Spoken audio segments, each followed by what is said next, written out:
Hey guys, this is Liz Kaneda from Sleek Lens. Today I have a tutorial on the Nostalgic Vintage collection of Photoshop actions. I'm going to be showing you guys how to take your portraits and giving them a kind of vintage aesthetic. As a portrait photographer, I get asked all the time on how to do this. So we're going to go and talk about how to get these kind of warm tones, these like hazy atmospheres that create this vintage look, which you can do with this set of actions. The great thing about this set of actions is aside from giving your pictures a vintage look, they also come with some retouching tools. So if you are working on making vintage portraits, you can both retouch and create the vintage aesthetic as well. So I've got this picture pulled up and we're just going to go ahead and I'm going to be working with some of the actions and showing you guys what you can do. So for this one, the first action I'm going to be using is a color film tone. So as you can see, we have all these color film tones here, and I did say before that for vintage aesthetic, usually you're trying to find a warmer tone, but I'm going to be showing you guys right now how to add a cooler tone to your photograph and still create that kind of vintage look. So right now I'm going to be applying the color film blue. So you're going to go ahead, once you have your actions loaded, you're going to select this and you're going to hit play. And as you can see, it's added a kind of cool matte tone to the photograph.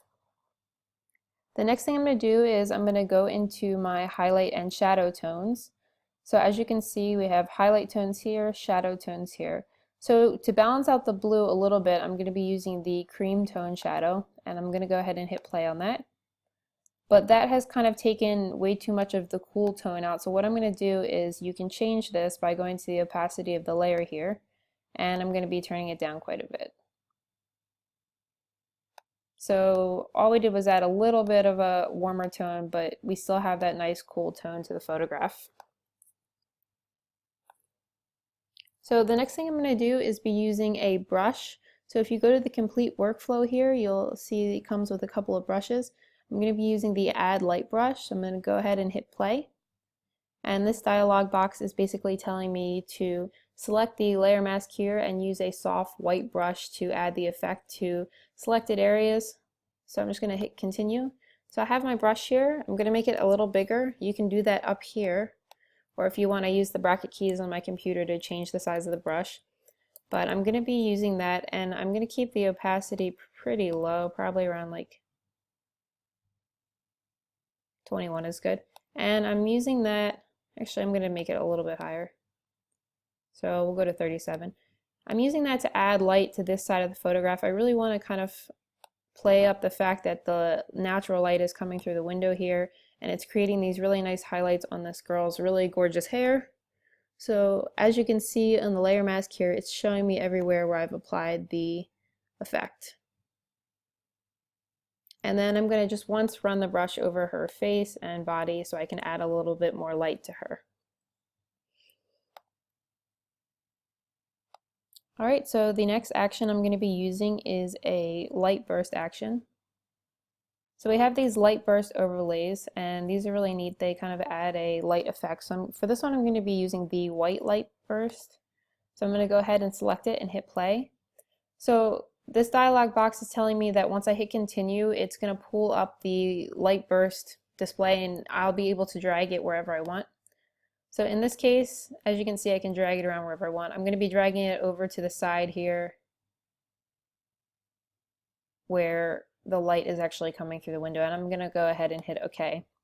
So I've applied that layer, and as you can see, the layer is right here, but for me it's a little too light, especially on her. So what we're going to do is go to the opacity, and I'm going to turn it down a bit. And as you can see, if I move this, it'll change the layer. So I'm turning it down to about 24% from 50%.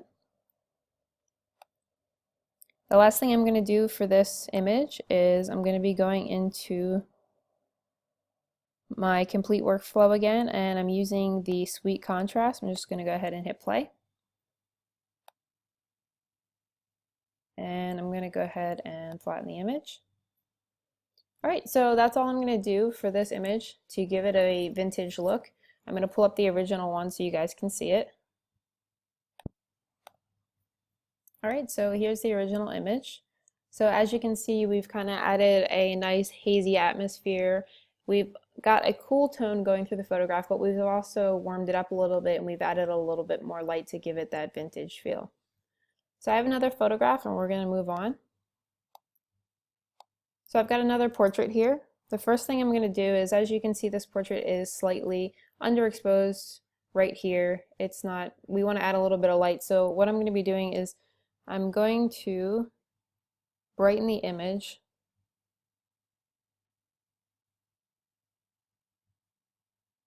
Alright, so right here in the complete workflow, I'm going to select the brighten image and I'm going to hit play, and that's just going to brighten it up for me a little bit. And as I mentioned, in vintage photographs, often you find that kind of warmer tone, so I'm going to be applying the warmer tone from the complete workflow as well. I'm going to be going back into these film tones. These are actually my favorite part of this collection. I think they add a really nice tone. So we're going to be using the cream one. And I'm just going to be going into the opacity and turning that down just a little bit.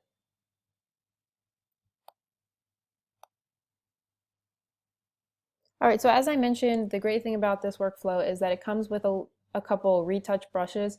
So if you're trying to make vintage portraits or give them that kind of vintage edit, you can still retouch them using the tools, especially if you're not really that familiar with Photoshop and how to retouch images. So I'm going to be using the Enhance Eye brush first, so I'm going to go ahead and hit play. And I've got my brush set on white, and I'm going to turn the opacity down a little bit because I don't want our eyes to be too bright. The reason I'm brightening her eyes is sometimes when you add these tones in there, it kind of dulls the eye here.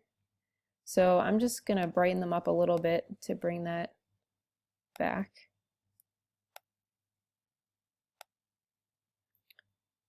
And I'm going to go ahead and flatten the image.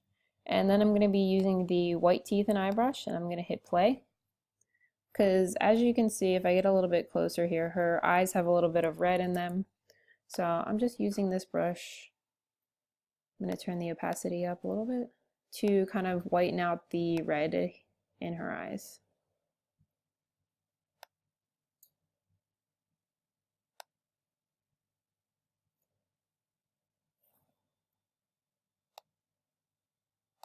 Alright, and now I'm going to be using the Skin Soften brush. So I'm going to hit play. Same thing, you want to have the layer mask selected down here, and if you hit play it will be selected. You want to have your color of your brush set to white, and of course the opacity is up to you. I'm going to try it at 49%, but it might be too high. Actually, it's not that bad, so I'm going to leave it at 49% and just use this to kind of smooth out her skin here. And then I'm going to go ahead and flatten the image. I am going to duplicate the layer real quick. This isn't an action that comes with this workflow. This is just a general Photoshop thing. I'm just going to use the clone stamp here to kind of clone out some of these little weird spots that she's got going on here. So what you would do is you would select your clone stamp, have it on normal, sampled, and current layer. And I'm using the Alt key to select an area around where I want to fix, so I can get a similar skin tone here. This is of course something you don't have to do, but it is a quick fix for things like creases in makeup or blemishes.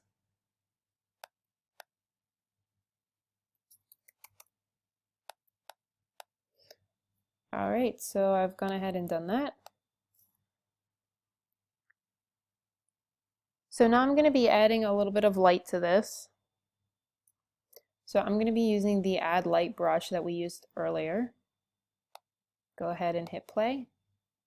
This is telling me the same thing as before. The layer mask needs to be selected, the brush set to white, and I've got it at 49%. I'm going to lower it a little bit. I'm basically just going to use this to add some light to her face here, just to brighten it up a little bit. And I'm going to add a little bit of light to her hair as well.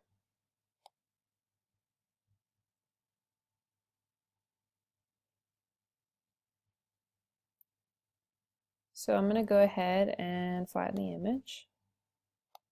I want this to have an even warmer tone, so what I'm going to be doing is I'm going to go into my highlights here and I'm going to choose the gold tone highlight and hit play. And then I'm actually also going to put a cream tone in the shadow as well. But I am going to turn the cream tone down a little bit. All right. Last thing I'm going to do is add another light burst overlay to this. And for this one I'm going to be using bronze because I'm going for a warmer tone. So it's telling me the same thing, that once I hit continue I'll be able to drag the light burst wherever I want. I'm going to scale down the light burst a little bit because it's a little too bright and too big for me. And I'm going to be dragging it up into the corner where the light is coming from naturally. As you can see, the lighter side here is showing you where the light is coming from. Alright, so that's all I did for this photograph. I'm going to go ahead and pull up the original one.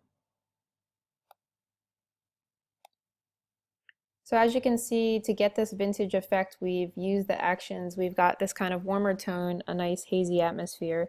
We've retouched her skin in the portrait so it looks a little bit better. And we've kind of just brightened it up and taken out the cool tones that were in the beginning, in this photograph we started with.